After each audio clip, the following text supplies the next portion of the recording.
찾아보시겠습니다.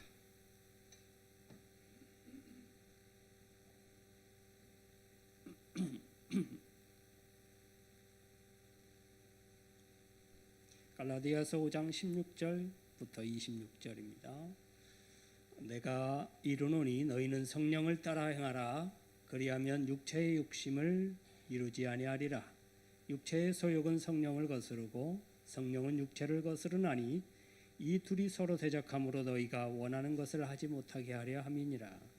너희가 만일 성령의 인도하시는 바가 되면 율법 아래에 있지 아니하리라. 육체의 일은 분명하니 곧 음행과 더러운 것과 호색과 우상 숭배와 주술과 원수 맺는 것과 분쟁과 시기와 분냄과 당짓는 것과 분열함과 이단과 투기와 술 취함과 방탕함과 또 그와 같은 것들이라.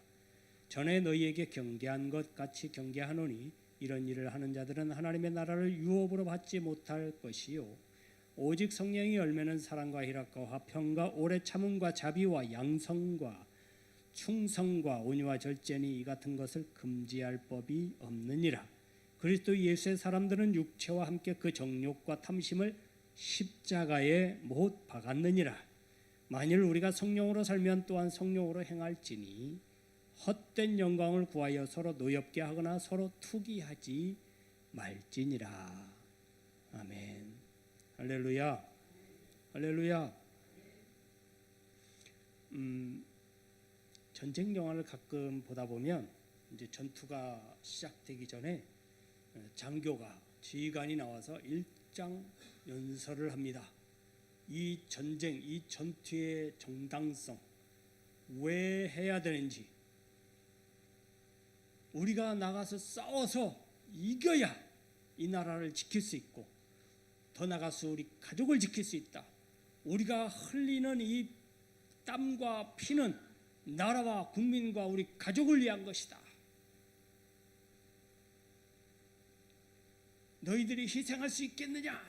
이렇게 군기 사기를 높이기 위해서 이런 일장 연설을 합니다. 그럼 군기가 막 올라가지요. 그러고 난 다음에 폭격을 해요. 폭격을 하고 그다음에 이제 보병들이 나갈 때 지휘관이 앞에서 외칩니다. 나를 따르라. 군기가 높지 않고 사기가 높지 않고 또 훈련량이 많지 않으면 나를 따르라 해서 지휘관이 막 가려고 막 하는데 뒤로 돌아보니까 아무도 안 따라와. 이 전쟁은 하나 많아요. 나를 따르라 이랬을 때는 나를 따르라 했던 그 지휘관의 모든 역량과 그의 지휘 이런 신뢰 관계가 있기 때문에 그를 믿기 때문에 저 말을 믿고 우리가 따라 나가면 이 전쟁에서 이길 수 있다라는 믿음이 있기 때문에 그 말을 듣고 따라 나가게 되는 거죠. 거의 죽을 경우가 많죠. 나를 따르라 해서 막 앞장서서 나가는 사람, 맨 앞에 있는 사람이 가장 먼저 죽을 가능성이 제일 많습니다. 그런데도 뛰쳐나가요. 그건 분명히 신뢰 관계가 있기 때문에 나를 따르라 했을 때 그 따랐을 때의 결과를 믿기 때문에 그렇게 나아갈 수 있게 되는 거죠. 제가 다녀온 군대는 이제 교육사단이었기 때문에 매 교육해요. 훈련이 많고 한 달에 2-3개씩 훈련이 있습니다. 그리고 매주 참 힘든 훈련 과정이 하나가 있는데 그게 이제 야간 훈련이에요. 야간에 그러니까 저녁을 먹고 한 6시쯤에 해가 뉘어뉘어 이제 까뭇까뭇해질 그때에 이제 훈련을 나가는 거예요. 어디로요? 산으로. 강원도에 있었기 때문에 맨 산이잖아요. 그래서 산이에요. 어쨌든 고지를 점령해야 된다 이런 명목하에 소대별로 중대별로 이렇게 해갖고 어느 고지를 갔다 오도록 그래야 갔다 와야 그 고지를 찍고 와야 끝나는 거예요. 그 고지에 누가 가 있어. 그래서 그거에 대해서 왔었다. 몇 소대가 왔었다라고 와야 이게 통과되고 훈련이 끝나요. 그러니까 빨리 갔다 오면 빨리 끝나는 거예요. 그런데 한 번은 저희 소대에 소대장이 새로 왔어요. 전에 있던 소대장이 좀 중대장으로 가고 소대장이 이제 바쁠때기 하나짜리가 이제 왔어요. 나이는 저보다 한 살 적었나 그래. 근데 소대장이 똑똑한 것 같아. 빠릿빠릿하고. 그래서 소대장 교육을 오랫동안 받았기 때문에 잘하겠지. 야간 훈련을 갔어요. 저희 소대가 꼴찌했어요. 왜 꼴찌했을까요? 밤새 우리가 가야 되는 그곳을 갔다 오질 못했어요. 어딘지 몰라. 막 갔어요. 밤새 막 등산을 타고 산을 타고 가서 강원도 산이 꽤 험하잖아요. 이름 모를 산인데도 1000m 넘고 그래요. 그러니까 그 넘으면서 고지를 갔어. 근데 아무도 없어. 일명 여러분 이런 말 들어보셨죠? 여기가 아닌 게비요. 이분이 청주 사람이에요. 실제로 이 소대장님 청주 사람, 충청도 사람. 여기가 아닌 게비요. 어쩌라고요? 우리는 누구 믿고 따라왔어요? 소대장. 소대장이 지도를 가지고 거기에 있는 대로 여기 이렇게 이등선을 타고 여기로 가면 맞을 거야. 해서 나를 따르라 이렇게 간 거잖아요. 근데 여기 올라갔는데 실제로 여기가 아닌 게비요. 아무도 없으니까요. 여기가 아닌 게비요. 그래서 내려와갖고 다른 데로 또 가. 밤새 찾다가 못 찾고는 야 복귀해 임마 이런 소리를 듣고 그냥 복귀했어요. 복귀해 임마. 누가 그랬을까요? 중대장님이. 밤새 연락이 안 오니까 다 연락해서 다 복귀했는데 우리 소대만 산속을 헤매고 있는 거야. 그때도 새벽에 오도록. 결국 못 찾고 왔습니다. 나를 따르라 했으면 책임져야 되는데 다 엉뚱한 대로 절망의 구렁텅이로 얼마나 피곤한지 밤새 새벽녘에 도착했거든요. 부대에 복귀했어요. 식구는 다 널브러졌습니다. 오전 내내 못 일어났어요. 그걸 또 허용해 주더라고요. 나를 따르라 아무나 하는 게 아니에요. 아무것도 모르는 상태에서 목적지를 향해서 가기란 얼마나 두렵고 힘든 일일까요? 사람은 그래서 앞날이 되게 궁금해해요. 앞날을. 왜 궁금해하느냐?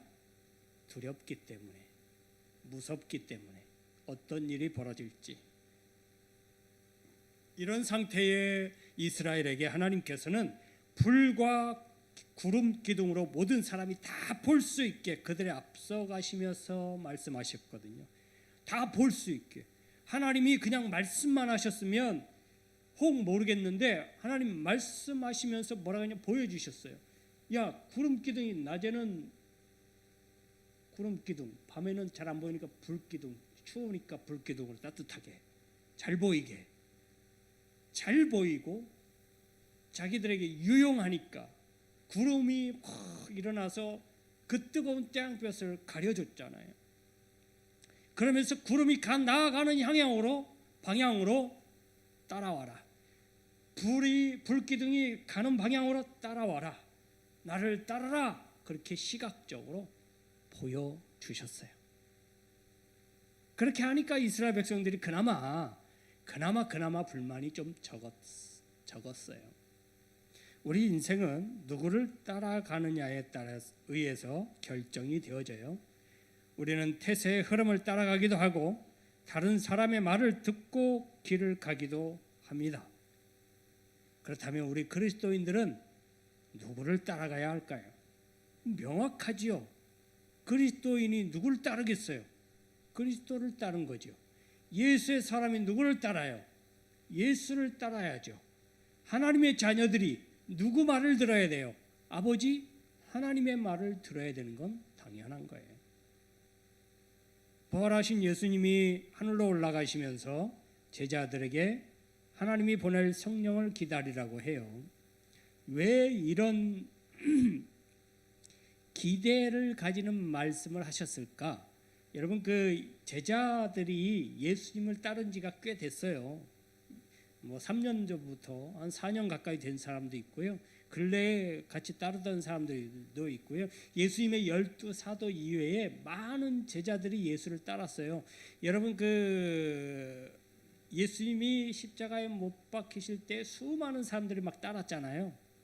그리고 예수님께서 그 전에 여러 가지 기적과 이적들을 행하실 때 수많은 사람들이 그것을 목도하고 예수님을 따랐잖아요. 심지어 어떤 청년은, 부자 청년은 내가 어찌하여야 영생을 얻을 수 있겠습니까? 하면서 예수님을 따르고자 했잖아요. 그런 수많은 사람들이 예수님을 실제적으로 따라다녔어요. 여러분, 그 오병이어의 기적이 나타났던 그 평원에서 예수님을 따르던 사람들이 5,000명도 있었고 전에는 4,000명도 있었어요. 그 사람들이 누구겠어요?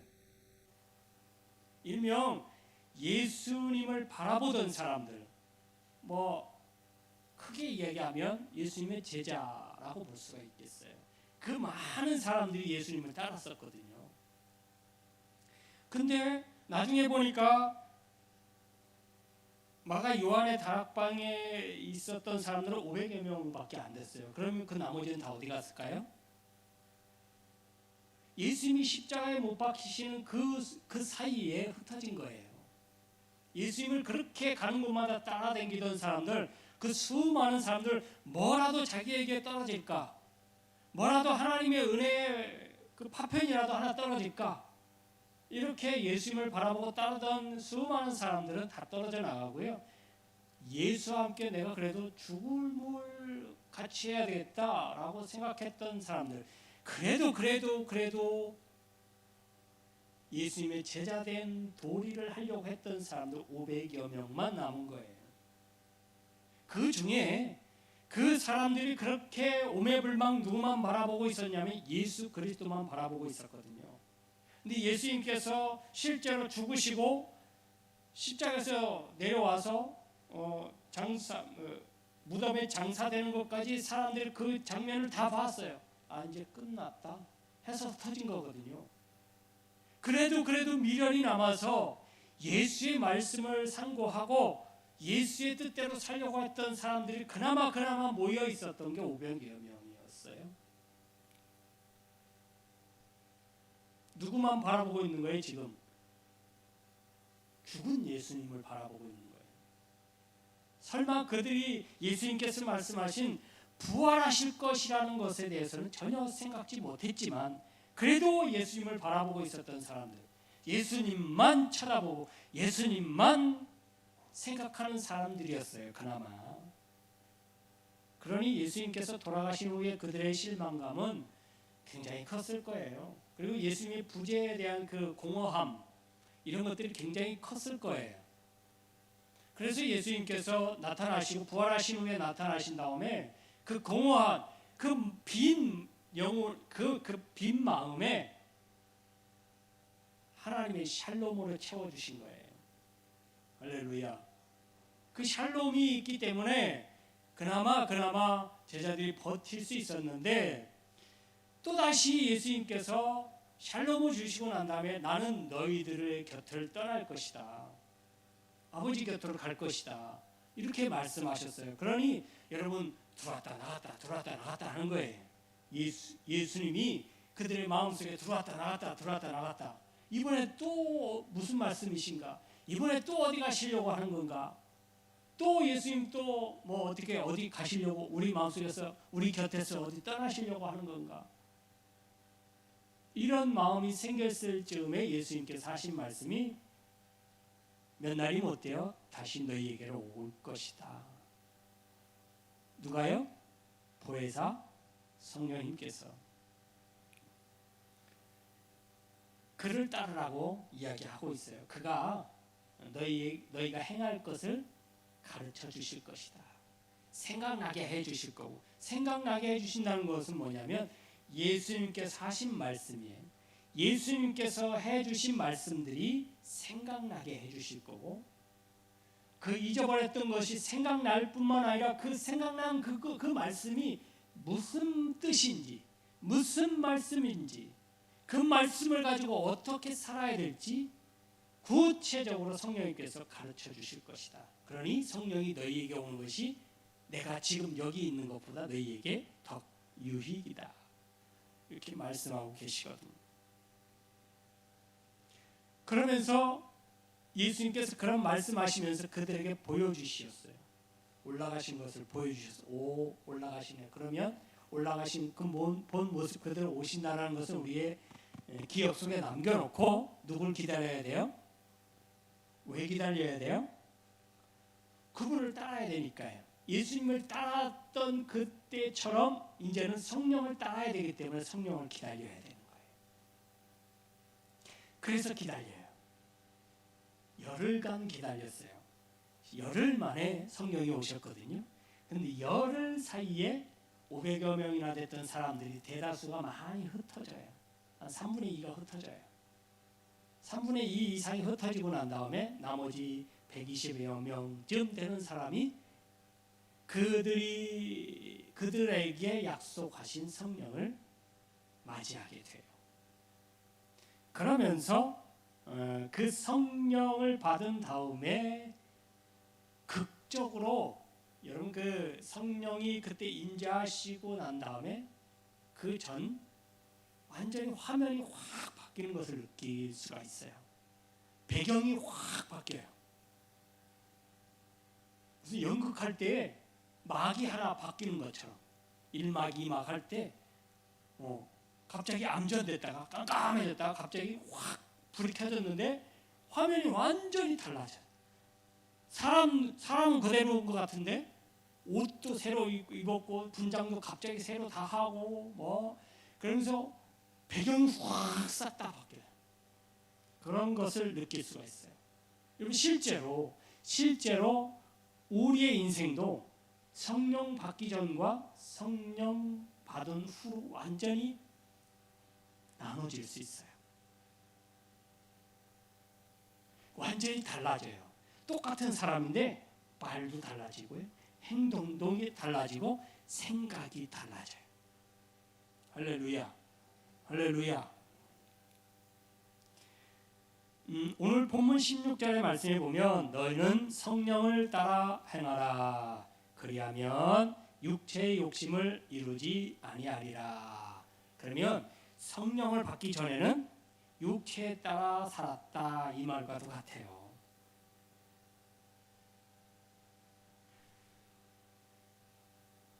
그래서 성령을 따라 행하라고 성령을 받으라고 얘기하는 거거든요. 사도행전은요 성령 행전이라고 볼 수가 있어요. 성령이 임재하신 것부터 시작되거든요. 그 사건부터 사도행전이 시작돼서요. 그 사도행전에서 성령 체험한 사람들의 사건들, 그 사람들이 연루됐던 사건들의 연속이 사도행전이에요. 그러니 여러분 성령은 지금도 역사하시잖아요.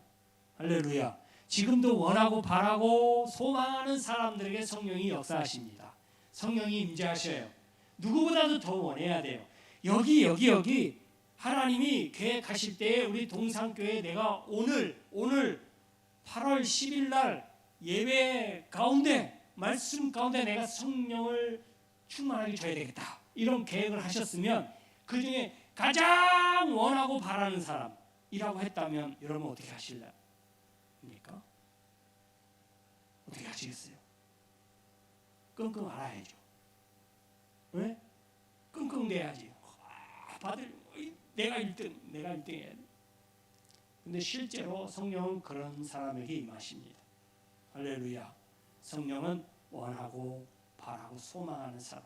그 누구보다도 내가 성령을 받지 않으면 죽는다. 이런 생각을 가진 사람들. 이런 마음의 다짐을 하고 결단한 사람들에게 성령이 임하셔요. 나는 성령을 붙잡지 않으면 나는 살아갈 소망이 없다. 살아갈 길이 없다. 이게 내 인생의 마지노선이다. 이거 아니면 나는 더 이상 전진하기 어렵다. 이런 생각을 가진 그런 사람들에게 성령이 임하십니다. 할렐루야. 여러분 실제로 마가의 다락방의 그 상황을 보면 이해하실 수가 있어요. 마가의 다락방 문은 어떻게 됐어요? 문들이 다 꽉꽉 닫혔어요. 왜 닫혔어요? 들킬까봐. 그들이 모여있는 게 들킬까봐. 예수 믿는 사람들이 모여있다는 것을 유대인들에게 들킬까봐 예수 그리스도를 잡아 죽인 그 살기 등등한 사람들에게 들켜서 잡혀 죽을까봐 꼭꼭 숨어 있어요. 그러니 여기서 살아나가려면 한 가지 방법밖에 없다라고 생각한 거예요.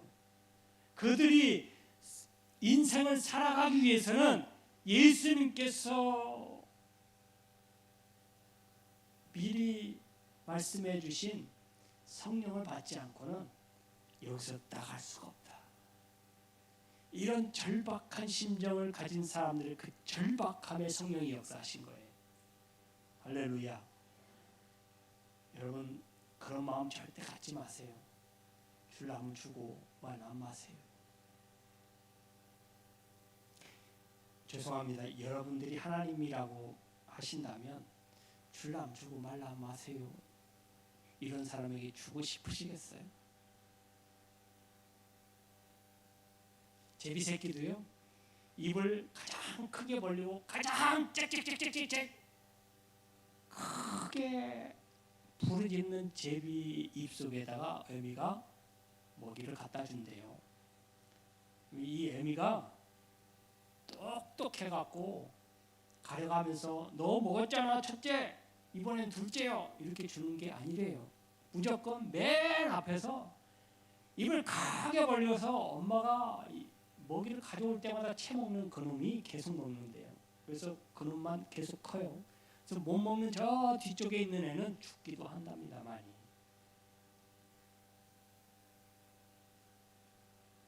천국은 분명하게 말하기를 소망하고 원하는 자들의 것이에요. 가만히 있는다고 천국이 임하진 않아요. 여러분 우리의 천국을 위한 삶은 싸움이에요. 싸움은 가만히 있는다고 되는 거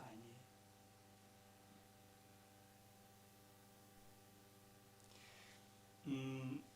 예수 믿는다는 것은 이 당시에 예수 믿는다는 것은 더군다나 예루살렘 한복판에서 예수를 믿고 살아간다는 것은 박해와 환난과 죽음을 염두에 두고 하는 일이에요. 지금하고는 완전 달라요. 그래서 그만큼 절박함이 좀 희미한 것 같아요. 이거 아니면 우리 죽는다. 이런 마음이 좀 희박한 것 같습니다.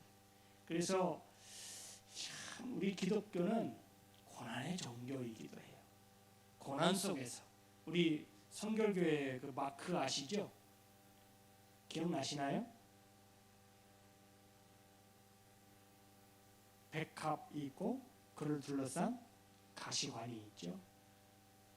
가시밭에 백합화, 고난 속에서 핀 꽃이에요. 이게 기독교를 상징하거든요. 우리 성결교단을 상징하기도 하고요. 여러분 기독교는 어지간한 핍박은 성장의 밑거름이 돼요. 아무리 죽이려고 밟아도 새로 일어나요. 절박함이 있을 때 우리의 신앙은 더 깨끗해지고 더 정결해지고 더 갈급해져요.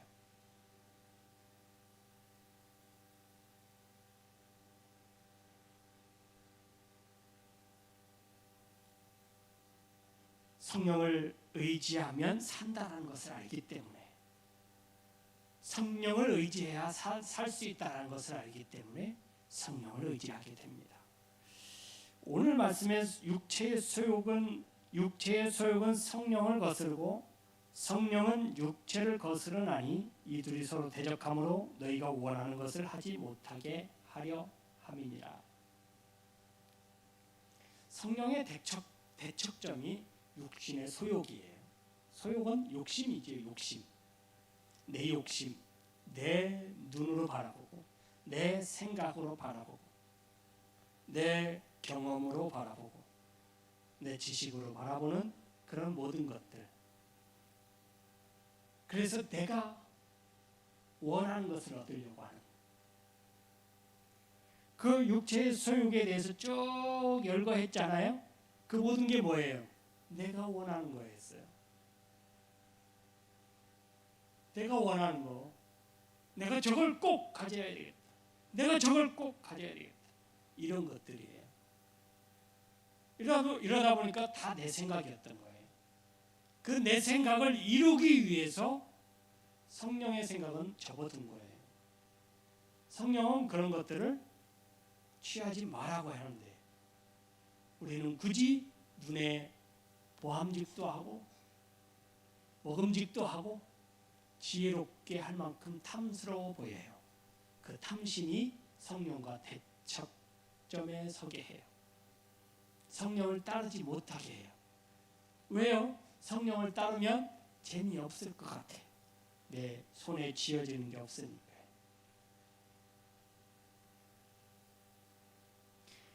실제로 육체의 소욕은 실제 내 눈에 보이고 내 손으로 쥘 수 있는 것들이에요. 그런데 그 대척점에 있는 성령의 열매들은 그렇게 내 손에 안 쥐어져요. 눈에 보이지 않아요. 그걸 성령께서 원하신다며. 그러니 여러분 육체의 눈을 가지고 육체의 욕심을 가지고 싸우면 싸움이 되겠습니까? 성령은 잊혀진 지 오래돼 버렸어요. 성령이 역사하신 지 오래됐어요. 여러분 내 개인의 신앙의 여정 속에서 성령이 역사하신 게 오래됐으면 이미 육체의 소욕이 잠식한 거예요. 먹어버린 거예요. 여러분들의 신앙의 삶 속에서 아직도 성령이 역사하고 계셨다면 육체의 소욕을 이기신 거예요. 내가 손에 그런 것들 쥐어서 뭐 할까?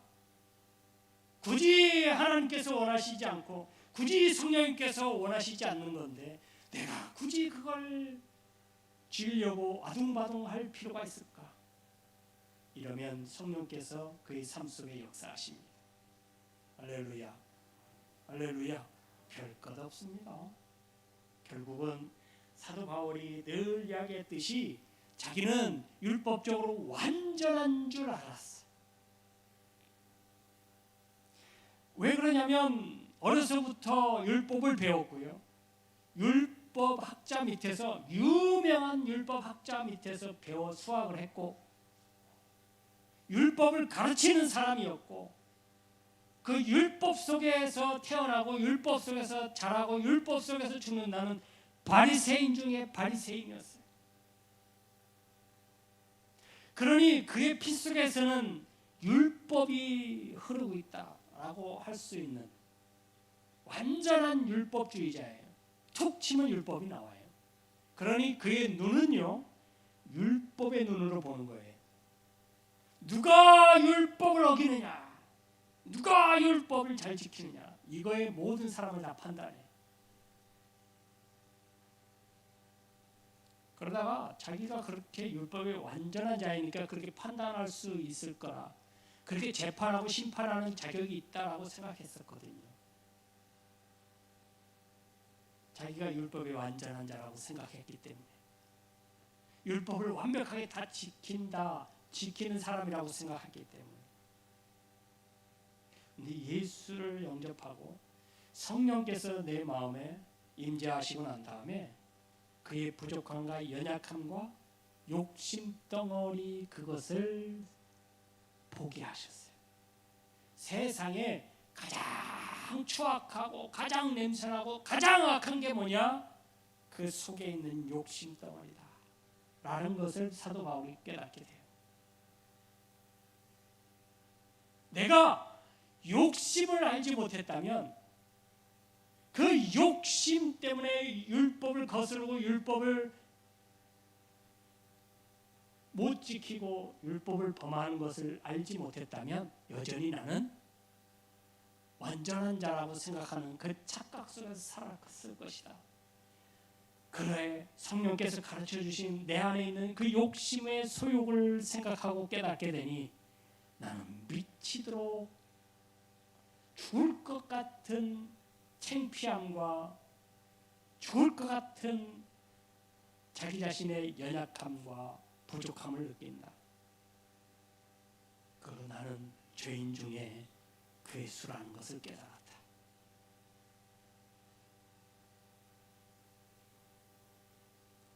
그렇게 할 수 있었던 건 성령의 조명이 있었던 거예요. 조명이 뭐냐면 이 조명이에요. 성령께서 밝혀주신 거예요. 내 안에 부족한 것과 연약한 것과 죄악들을 밝혀주신 거예요. 실제로 나는 완전하다, 나는 괜찮다, 나는 꽤 신앙생활 잘해 이런 것들부터 해갖고 여러분 실제로 우리의 손과 발과 눈으로 행동으로 짓는 죄 이것들은요 여러분 생각나고 생각할 수 있잖아요. 아, 나 죄졌구나. 용서될 수 있죠. 그런데 여러분 아닐 거다라고 생각하는 것, 나는 그래도 하나님 앞에 죄 지은 게 별로 없어, 그래서 회개할 것이 별로 없어라고 생각하는 그것, 이게 얼마나 용서받기 어려운 건지요. 왜냐하면 회개를 못하니까요. 회개할 거리가 없는데요. 사도 바울이 실제로 그랬다니까요. 자기는 회개할 거리가 없는 완전 무결한 사람인 줄 알았다니까요. 성령이 깨닫게 하시는 그 시간이 없었다면 그는 평생 그렇게 살았을 거예요. 평생 회개할 것이 없고 잘못한 것이 없는 의의 길을 걸어갔다라고 생각한 그 사람 결국 어디 갔겠어요? 하나님의 집을 유업으로 받지 못할 그런 형벌에 처해야 할 것이 분명합니다. 여러분 성령에 대적하고 성령을 대적하고 성령과 함께하지 않으면 오늘 말씀처럼 하나님의 나라를 유업으로 받지 못할 거라고 아예 오늘 말씀에 그냥 확 찍어놓고 있어요. 이런 말씀들은 여러분 성도들이 좀 싫어할 수도 있어요. 성령과 함께해야 하나님의 나라를 유업으로 받는다. 하나님의 나라에 들어갈 수 있다 이 말이잖아요. 실제로 여러분 거듭난 사람이 성령과 함께하지 않는다, 이건 말이 안 되는 거예요. 구원받았다고 하는 사람이 성령의 말씀에 귀를 기울이지 않는다, 이거는 거짓말이에요. 착각 속에서 사는 거예요. 구원받았다, 거듭났다, 이 말은 성령이 충만했다, 성령의 세례를 받았다 이 말이에요. 그런데 성령의 소리를 안 듣는다고요? 그건 말이 안 되는 거죠. 거듭나지 않은 거예요. 그러니 오늘 말씀을 기억하실 수 있기를 바랍니다. 가시처럼 찌르고 창처럼 우리의 믿음을 자극하는 말이라 할지라도 들으셔야 돼요. 여러분 성령을 따르시기 바랍니다. 할렐루야. 우리의 성도의 인생은 성령을 따르기 전과 후로 나눌 수가 있죠. 성령과 함께하는 삶은 사도행전에 나오는 사람들의 사례를 통해서 우리가 많이 알 수가 있어요. 여러분 성령을 받고 난 다음에 사람들은 그냥 죽이려면 죽여라 하고 나갔어요. 실제로 죽었어요. 가서 돌에 맞아 죽었고요. 사람들이 옥에다 막 때리고 옥에다 막 가둬요. 예수 믿는다는 것 때문에. 뭐 달라졌습니까? 여러분 성령을 받았는데 사회적인 변화가 일어났습니까? 환경이 바뀌었어요? 상황이 극적으로 달라졌습니까? 안 달라졌어요. 나만 달라졌지. 내 믿음의 상태만 달라진 거예요. 내 믿음의 각오만 달라졌지 아무것도 안 달라졌어요. 우리를 바라보는 사회적인 시선, 비판적인 시선 이거 안 달라져요. 우리를 욕하고 싸잡아서 도매금으로 무슨 통일교 요즘 참 한숨이 나오네요. 도매금으로 우리 다 통일교 이단 그들과 그냥 싸잡아서 욕을 하잖아요. 큰 교회 목사님들이 이상한 소리 해가지고 그냥 그런 줄 알고 기독교를 그런 시선들이 우리가 성령이 충만하다고 성령과 함께하겠다고 결심하고 결단하여 내 속에 변화가 일어나고 결심하여서 하나님의 뜻대로 산다고 해서 그게 변한다고? 안 변해. 그런데 뭐가 변했어요? 그것을 대하는 내가 변했어요. 내가 달라졌어요. 그래, 욕을 하려면 해라. 방해하려면 해라. 실제로 방해가 많이 들어오죠. 우리 교회, 우리 지방에 새로운 교회를 개척하려고 하는데 한 주거 지역에 입구 쪽에 말을 하려고 이미 임대 계약도 하고 십자가도 달고 했는데 그 입주민들이 반대하기 시작했어요. 입구 쪽에 그런 거 안 세우기로 했지 않느냐, 건물주에게. 그러면서 현수막도 건다 그러고 어떻게 알았는지 총회에 민원을 제기했어요. 못하게. 요즘 시대가 그렇게 됐어요.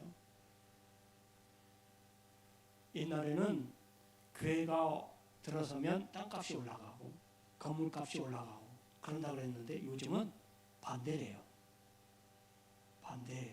반대래. 실제로 그렇답니다. 그래서 교회가 들어온 걸 반대한답니다. 그렇게 반대에 부딪혔어요. 다른 데로 옮겨야 될 상황에 아니면 십자가 종탑을 내리든지 다른 데로 옮겨야 될 상황이 생겨났어요. 여러분, 사회적인 시선은 우리의 상태하고는 아무 관계가 없어요.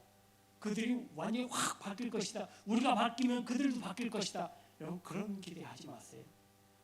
여전히 사회의 시선은 냉담하지만 나는 그 냉담함으로 받아들이지 않고 성령께서 나의 마음을 바꿔주셔서 그것조차도 내가 받아들일 수 있는 그릇이 되게 하시는 거예요. 그걸 다 수용할 수 있게 되는 거예요. 전에는 왜 까닭없이 내가 너희들에게 피해 준 게 뭐가 있어요? 오히려 여러분 나라 민족을 위해서 기도하고 이 고성 지역을 위해서 기도하지 않습니까? 평안하기를 위해서 기도하고 잘 되기를 위해서 기도하고 이곳에 뭐 좋은 기업도 들어서서 먹거리가 많아지게 하고 인구도 많아지게 하고 발전되게 하고 이런 걸 위해서 기도하지 않습니까? 그들에게 폐를 끼치는 게 뭐가 있어요? 그런데도 우리가 그들에게 폐를 끼치고 하지 않았는데도 그들이 우리를 냉소짓고 욕을 하고 안 좋게 받아들이는 것들에 대해서 우리가 불평불만할 필요가 없어요.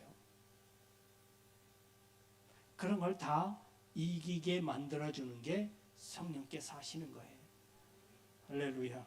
직장 내에서도 그렇고 여러분들이 사는 지역에서도 그렇고 여러분들이 모임을 갖는 그 모임에서도 그렇고 예수 믿는 것 때문에 조바심 낼 필요 없어요. 가끔은 예수 믿는다는 것을 숨길 때도 있답니다. 근데 성령이 함께 하시면 성령을 따르는 사람들은 더 이상 그럴 필요가 없어요. 핍박이 와도 이겨낼 수 있거든요. 어려움이 있어도 이겨낼 수 있거든요. 그게 성령이 함께 하시기 전에는 두려움으로 와요. 이 직장에서 내가 왕따 당하면 어떡하지? 인정 못 받으면 어떡하지? 그게 성령을 받고 난 다음에 두려움이 아니라 이제 하나님 앞에 성령께 내어 맡기는 마음이 돼요. 비록 내가 직장 내에서 괴롭힘을 당할 수도 있고 어느 모임에서 내가 왕따를 당할 수도 있지만 그럼에도 불구하고 그게 나에게 화로 다가오지 않고 이길 수 있게끔 하시는 게 성령께서 하시는 거예요. 여러분, 성령 충만하십시오. 성령을 따르십시오. 성령께서 가르쳐 주실 거예요. 어떻게 할지, 어디로 가야 될지, 무엇을 해야 될지 성령의 음성에 귀를 기울이실 수 있기를 바랍니다. 예수 믿는 사람들은 반드시 성령이 충만해야 합니다. 이 마지막 시대에 그 믿음을 온전하게 지키기 위하여, 그래서 그 믿음을 지켜서 하나님 나라를 유업으로 받기 위해서는 성령이 충만하셔야 됩니다. 성령의 음성을 따라, 그 성령을 따라 온전하게 믿음으로 승리하는 저와 여러분들 될 수 있기를 주님의 이름으로 축원합니다. 주님 감사합니다. 이 시간에도 성령이 우리와 함께 하시기를 원합니다. 성령 충만하게 하여 주옵소서. 성령을 따르는 자 되어서 성령이 하게 하시고 보게 하시고 성령께서 얻게 하시는 것들을 통하여 하나님 영광 드러내며 살아갈 수 있는 하나님 나라를 유업으로 받는 천국 시민들 되게 하옵소서.